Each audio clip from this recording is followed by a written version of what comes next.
الحمد لله حمدا يوافي نعمه ويدفع نقمه ويكافئ موعوده بالمزيد، وأشهد أن لا إله إلا الله وحده لا شريك له شهادة حق ندخرها ليوم الوعد والوعيد، وأشهد أن محمدا عبده ورسوله وصفيه وخليله إمام الأنبياء وأشرف العبيد. اللهم صل عليه وسلم وبارك وزد، وعلى آله الطاهرين وأصحابه الغر الميامين، وعلى كل من اتبعهم بإحسان إلى يوم المزيد. أما بعد، فقد تبين لنا أيها المسلمون، تبين لنا جليا فضل هذا اليوم العظيم، ألا وهو اليوم 9 من شهر ذي الحجة، يوم عرفة. فتعالوا بنا أيها المؤمنون لنلقي نظرة خاطفة على اليوم الذي يليه، ألا وهو اليوم 10، ألا وهو يوم النحر، يوم عيد الأضحى. وما أدراك ما يوم النحر؟ نبين لكم فضله وعلو مرتبته من وجوه 4. أما الوجه الأول أيها المؤمنون، فيظهر لكم فضل هذا اليوم العظيم أن الله سبحانه قد جعله أيضا من أعياد المسلمين، بل هو أعظم أعياد المسلمين. دل ذلك الحديث الذي رواه أهل السنن عن عقبة بن عامر رضي الله تعالى عنه عن النبي صلى الله عليه وسلم: إن يوم عرفة ويوم النحر وأيام التشريق عيدنا أهل الإسلام. بل جعل هذا العيد مما يميز المسلمين، يميز شخصيتهم ويميزهم عن غيرهم. فقد جاء في مسند الإمام أحمد وسنن النسائي وأبي داود عن أنس بن مالك رضي الله تعالى عنه قال: عندما قدم رسول الله عليه الصلاة والسلام المدينة وجد للمسلمين هناك يومين كان يلعبان فيهما في الجاهلية، فقال: أي يومين هذين؟ فقيل له: إنهما يومان اتخذهما أهل الجاهلية ليلعبا فيهما. فقال عليه الصلاة والسلام: أما إن الله عز وجل قد أبدلكم خيرا منهما، أما إن الله عز وجل قد أبدلكم خيرا منهما عيد الأضحى وعيد الفطر. أعظم ما يميز المسلمين عن غيرهم هو مثل هذه الأيام التي تظهر فيها شعائر الإسلام وتحيا فيها كلمة رب الأنام. يظهر لك أيضا فضله أنه جعله أفضل الأيام على الإطلاق. أفضل أيام الله عز وجل هو يوم النحر، اليوم 10 من شهر ذي الحجة. يدل على ذلك ما رواه أبو داود عن عبد الله بن قرط رضي الله تعالى عنه قال: سئل رسول الله عليه الصلاة والسلام عن أفضل الأيام، فقال: أفضل الأيام عند الله تبارك وتعالى يوم النحر ثم يوم القر، يوم النحر ثم يوم القر، ويوم القر هو اليوم 11 من شهر ذي الحجة، فهو أول أيام التشريق، لأن الناس يقرون فيه بمنى، فاعتبره الله عز وجل أفضل الأيام بعد يوم النحر. إذن أعظم أيام الله هو هذا اليوم، يوم النحر. كذلك يظهر لك فضل هذا اليوم أنه داخل، لا تنسوا أنه داخل في الأيام 10 التي قال فيها الرسول عليه الصلاة والسلام: ما من الأيام أحب إلى الله العمل فيهن من هذه 10. بل جعل هذا اليوم خاتمة 10، ومن المقرر أن خاتمة الأشياء مسكها، وأن خاتمة الأمور أفضلها وأعظمها. ووجه رابع وأخير يبين لك فضل هذا اليوم العظيم أن الله سبحانه سماه يوم الحج الأكبر.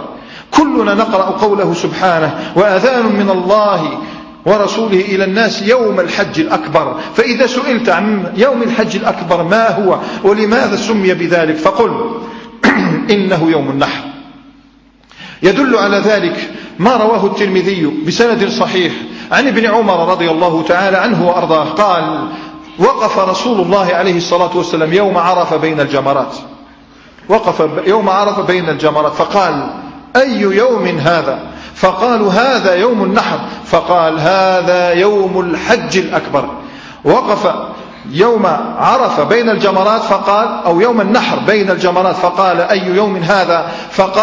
فقالوا: هذا يوم النحر. فقال: هذا يوم الحج الأكبر. إذن لماذا سماه الله عز وجل بمثل هذا الاسم يوم الحج الأكبر؟ قال العلماء كابن تيمية وغيره رحمة الله عليهم جميعا أن يوم النحر هو أعظم أيام الحج لما فيها من شعائر الإسلام التي تظهر أكثر من غيره، ففيه النحر وفيه الحلق وفيه رمي الجمرات وفيه طواف الإفاضة. ولا شك أن أحب الحج إلى الله العج والثج. العج هو رفع الصوت بالتلبية، والثج هو إراقة الدماء، فلذلك سمي هذا اليوم يوم الحج الأكبر. وجوه أربعة تبين لك عظم هذا اليوم عند الله. فكيف نشكر الله سبحانه وتعالى على أن من علينا بأن جعلنا من أمة تنتمي إلى مثل هذه الأيام. ألا فاحرصوا على أعمال طيبة أيضا، أعمال صالحة تقربنا إلى الله عز وجل في مثل هذا اليوم. أعظم الأعمال هو الصلاة، فالصلاة هي أعظم الذكر على الإطلاق. قال سبحانه وتعالى: إن الصلاة تنهى عن الفحشاء والمنكر ولذكر الله أكبر. أي إن من فوائد الصلاة أنها تنهى عن الفحشاء والمنكر، ولكن أكبر من ذلك أنها فيها إعلاء لذكر الله عز وجل. فشرع الله عز وجل بل أمر المسلمين بأن يخرجوا في يوم النحر إلى المصلى ليحيوا صلاة العيد، وإن عجزوا عن الصلاة بالمصلى فليخرجوا إلى المساجد. ولم يكتف الأمر عند ذلك، لم يقف الأمر عند ذلك، بل أمر الله عز وجل بالخروج ذوات الخدور. ذوات الخدور هن النساء العواتق اللائي أمرن وجعلت صلاتها في بيتها أعظم من أي صلاة. سئل النبي عليه الصلاة والسلام عن صلاة المرأة فقال: أفضل صلاة المرأة في بيتها، بل في خدرها، في المكان الذي تنام فيه. تلك المرأة التي ندب لها أن تصلي في بيتها كل هذا الندب أمرت بأن تخرج في ذلك اليوم. ولم يقف الأمر عند ذلك، أمرت بالخروج إلى المصلى من لا تصح منها الصلاة لو صلت، وهي الحائض. جاء في صحيح مسلم عن أم عطية رضي الله تعالى عنها قالت: أمرنا رسول الله عليه الصلاة والسلام أن نخرج في صلاة العيد العواتق وذوات الخدور والحيض، وقال: وليعتزلن مصلانا. خشي رسول الله عليه الصلاة والسلام حين أمر الحيض بأن يخرجوا إلى المصلى، خشي أن يفهم بأن عليهن الصلاة أيضا، فقال: لا، وليعتزلن المصلى، أي لا يصلين، يشهدن دعوة الخير ودعوة المسلمين. فواجب على المسلمين أن يخرجوا لصلاة العيد، ولا تسقط صلاة العيد عن أحد إلا على مريض أو غير ذلك. إذن فهذا من أحب الأعمال، من أحب الأعمال إلى الله في هذا اليوم أن يبدأ بالصلاة. ثانيا، إنه يوم النحر، أعظم الأعمال أيضا عند الله سبحانه وتعالى يوم النحر. وانظر لتتأمل إلى أن أعظم الأعمال البدنية التي تفعلها ببدنك هي الصلاة، وأعظم العبادات المالية هي النحر، أعظم شيء.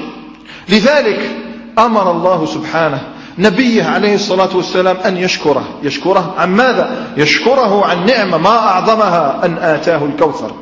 وما أدراك ما الكوثر؟ نهر في الجنة آتاه الله نبيه محمدا صلى الله عليه وسلم لم يؤته نبيا قبله. الكوثر من خصائص رسول الله عليه الصلاة والسلام، لكن بماذا يشكره؟ بماذا يشكره؟ فقال له: إنا أعطيناك الكوثر. الشكر يكون فصل لربك وانحر. صلي، ويبدأ يوم النحر بالصلاة، وانحر ويثنى بعد ذلك بالنحر. وخاتمة هذه الأعمال ما أعظمها، وهو إطعام الطعام والنظر إلى الفقراء والمحتاجين، النظر إلى الجائعين والمعوزين. فإن الله عز وجل لما أراد منا أن نتشبه بالحجاج، إذن فلنتشبه بهم في هذا الأمر. فإن الحج المبرور سئل عليه النبي عليه الصلاة والسلام، والحديث في مسند الإمام أحمد وسنن ابن ماجه عن جابر بن عبد الله رضي الله تعالى عنهما قال رسول الله عليه الصلاة والسلام: الحج المبرور ليس له جزاء إلا الجنة، ليس له جزاء إلا الجنة. فقيل: وما الحج المبرور؟ فقال: إطعام الطعام ولين الكلام. إطعام الطعام ولين الكلام. إذن فمن أراد أن يتشبه بحجاج بيت الله الحرام فليكثر في هذا اليوم من إطعام الطعام للأرامل والأيتام وللفقراء والمحتاجين والمساكين والمعوزين. هذا أيها المؤمنون، أو هذه أيها المسلمون، هي أعظم الأعمال التي شرعها ذو الجلال في هذين اليومين العظيمين، فضل من الله ونعمة، ولكن أكثر الناس لا يشكرون، ولكن أكثر الناس لا يعلمون. رضيتك ربا فأذللت قلبا وروحا ولبا إلى عزتك، ووجهت نفسي وفكري وحسي ووجهي ورأسي إلى قدرتك، ومحياي ربي وغفران ذنبي ولهفي وقلبي إلى رحمتك، ووجهت في سري وجهري وخيري وشري إلى حكمتك. نسأل الله عز وجل أن يأخذ بأيدي المسلمين إليه وأن يدلهم به عليه. وأوصيكم أيها المسلمون بأمرين عظيمين هما قوام العمل كله، أن تخلصوا لله عز وجل، فالإخلاص هو أصل قبول الأعمال. على المسلم أن يحرص ويراقب نفسه في هذا اليوم من أن يكون مخلصا لله عز وجل. فكم من مضح يقول اللهم هذا منك وإليك، فيقال له كذبت وعملك مردود عليك. إنما ضحى من أجل أن يدخل السرور على أولاده، إنما ضحى من أجل أن يباهي به ذلك الناس، إنما ضحى حياء من الناس. لا بد على المسلم أن يتيقن بأن الله عز وجل لن يتقبل عملا إلا إذا كان خالصا له، أن تنوي أن هذا الأمر لإعلاء توحيد الله عز وجل. والأمر الثاني هو متابعة سنة رسول الله عليه الصلاة والسلام في أضحيتك وفي صلاتك، وذلك بأن تطالع الكتب التي تذكر أحكام الأضاحي وأحكام صلاة العيد وغير ذلك من الأمور التي شرعها لنا رب العبيد سبحانه. نكتفي بهذا ونسأل الله عز وجل أن يختم أعمالنا بالصالحات، وأن يمن علينا بأن نتقرب إليه بالطيبات، إنه ولي ذلك والقادر عليه. وقوموا إلى صلاتكم يرحمني ويرحمكم الله.